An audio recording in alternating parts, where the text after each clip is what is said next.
How you can get Instagram followers. Welcome back to the channel, guys. Today we're going to learn how you can get or increase Instagram followers. At first, if your account is private, that might be one of the reason your accounts or the posts you post are not getting to more public. Go ahead and make your account public. After you made your account public, all you have to do is post, and there are multiple different ways that you can try to increase your Instagram followers.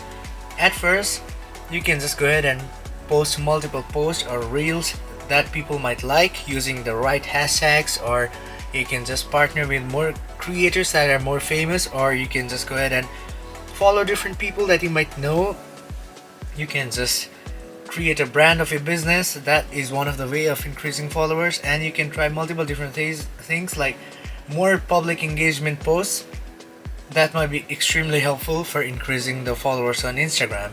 If you try every single thing, your follower will gradually increase, and that is